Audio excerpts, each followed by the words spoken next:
And it is the season to be making vlogs, apparently.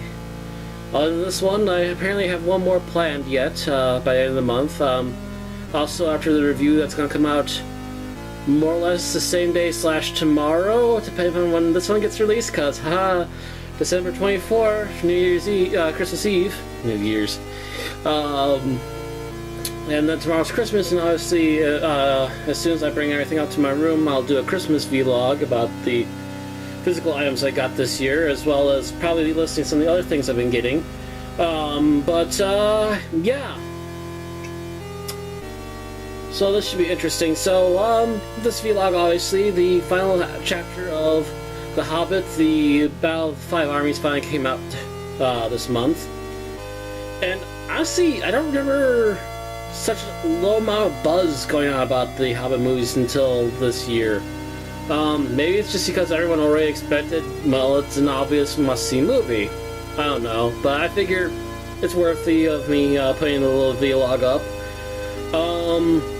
Action-packed after the first third of the movie, oh hell yes. Fantastically action-packed, love it, wonderful, really good stuff. Love triangle, it was shoehorned in, but you know what? At the end of that love triangle story, there wasn't a dry ear in the... There wasn't a dry ear. God, I'm really messing up names of things. But you know what? After the end of that romantic, forced-in love triangle, it came to a close in this story, obviously, in this final act. And I heard people crying. I literally heard people crying. You know what? Congrats to the actors who took part in that love triangle, because you know what? Even though Legolas still seemed kind of third wheel-ish in the grand scheme of the love triangle, the other two put in 110% into it, even if it was something they were forced into. And even I was feeling the feels. I'm the guy that loves Mad Max movies. I don't frequently feel the feels unless it's really necessary, and I was starting to feel it a little bit in this one. So for something that was obviously ham-fisted in, it was a good kind of ham-fisted where people actually gave it the fucking time it deserved. The third act does start to get... The first act does start to get a little wordy before it transitions into the second act and finally the fighting starts. But it thankfully doesn't... It almost reaches overstaying its welcome, but thankfully after you almost reach the breaking point of that, it quickly pushes itself out, and we stop with that stuff. And things go as smoothly as you expect it to after that. Also, the opening act of the pre-title credits of having the whole fight with Smaug was also a very good choice, because you pad out the first beginning portion of your movie before the official title and opening credits with a freaking action-packed dragon fighting sequence, which perfectly meshes in from the ending of the second movie and does very well. And that, I think, goes a long way to help you keep your interest in all the dialogue stuff that's going to continue on for the first act. Second act starts with the battle of at least the three armies. We get to the point where they're going to confront Thorin, and the elves, the dwarves, and the humans are starting to get ready to fight. But just as it looks like it's only going to be three armies, suddenly the orcs and the goblins and everything else come in, and then it's finally the battle of the four armies. And then, at the final act of the battle, almost every single time, no matter what version you see of it, the eagles come in and make it the battle of five armies.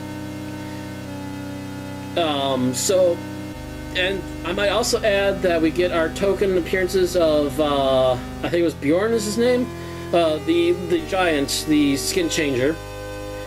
He gets his token entry as he becomes a bear in mid-drop and starts wrecking goblin shit all over the place. And we also get Radagast riding an eagle, so he's the one that brought in the eagles to help with the Battle of the Five Armies. Our silly character is a badass. Woo! Galadriel gets her moment of badass as well when she spooks Sauron into finally leaving and going back to Mordor. Saruman also threatens to take care of him, which we already know what happens there, don't we, everyone who's seen Lord of the Rings? Like I said, the token love triangle does finally come to an end. Legolas is more or less told that he can't come home anymore, and he doesn't feel the need to come home because, to be honest, his father really royally pissed him off in this movie. Mostly also for, not entirely, but also partially because he was kind of forcing neglect and hatred on the lead elf girl, and I'm terrible with names, I can't remember her name. The redhead. And she was right in following the dwarves, because even outside of the fact that she was starting to butt a love interest in one of them, there's the fact that these weird dwarves are on their own in such a small pack, and they're heading for the Lonely Mountain. Something obviously important is happening, and the king of the Wood Elves in Mirkwood just won't wise up to the damn fact. So his bullshit's kind of what causes all kinds of problems, but he does have a few wising up moments at the very end to kind of save him from being a complete and total dick. Which is also true of the original story anyways, too, so yeah. Also, one thing I really liked is that in the original story, we're never really told what injured Thorin or killed the other dwarves. In this one, we finally get a damn good explanation. The main enemy bosses.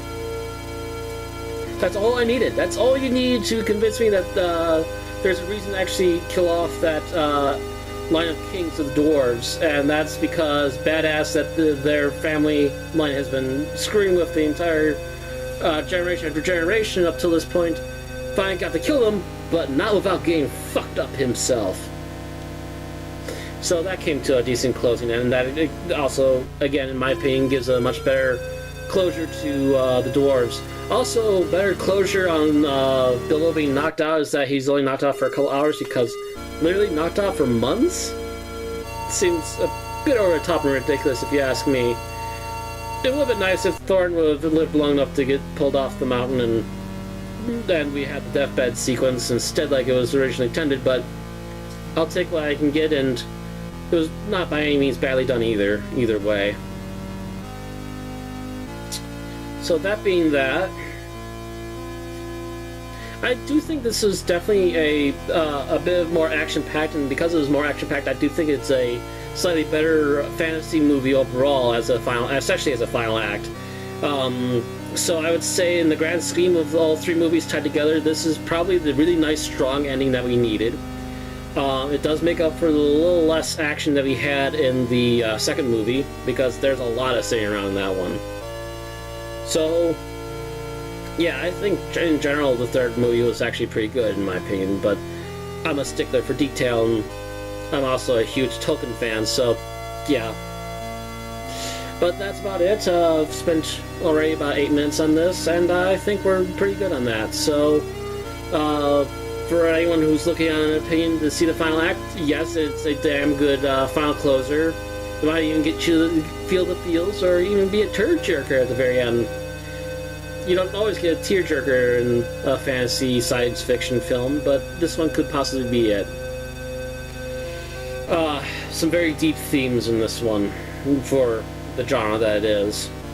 So, I highly suggest seeing it if you are on the fence about it. And that being said, that's it for this time, and I'll see you all next time. Good night.